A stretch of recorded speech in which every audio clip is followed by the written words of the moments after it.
Wherever you go, whatever you do, throw a little at it. Omax, Vest and Briefs.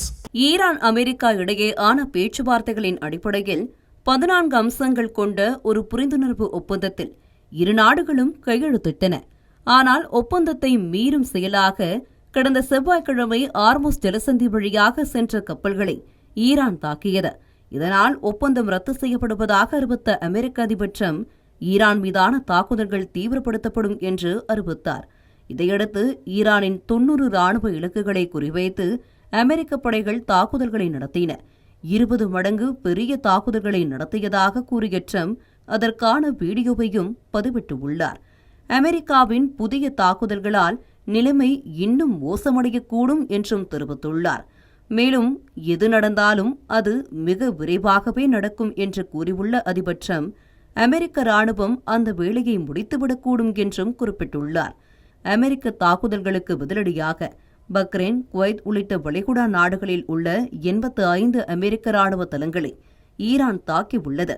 ஆர்முஸ் ஜலசந்தி ஈரானின் கட்டுப்பாட்டில் மட்டுமே திறக்கப்படும் என்று கூறியுள்ள ஈரான் நாடாளுமன்ற சபாநாயகர் முகமது பாகர் காலிபாஃப் அச்சுறுத்துவதற்கும் வாக்குறுதிகளை மீறுவதற்கும் விளைவுகள் உண்டு என்பதை அமெரிக்கா இன்னும் கற்றுக்கொள்ளவில்லை என்றும் ஈரானை தாக்கினால் பதிலுக்கு தாக்குதல் நடத்தப்படும் என்றும் எச்சரித்துள்ளார்.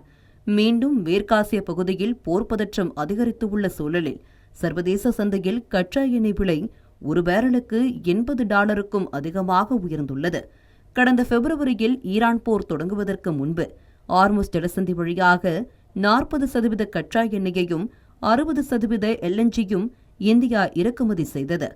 இந்தியா தனது கச்சா எண்ணெய் இறக்குமதிகளை பன்முகப்படுத்தியிருந்தாலும் அதன் LNG மற்றும் LPG இறக்குமதியின் பாதிப்பு ஏற்படலாம் என்று கணிக்கப்பட்டுள்ளது.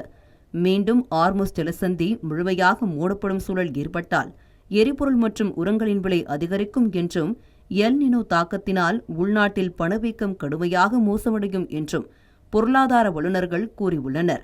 அமெரிக்கா ஈரானுடன் புரிந்துணர்வு ஒப்பந்தத்தில் கையெழுத்திட்ட போது ஈரான் எண்ணெய் மீதான தடைகளை நீக்கிய அமெரிக்கா இப்போது அதையும் ரத்து செய்துள்ளது.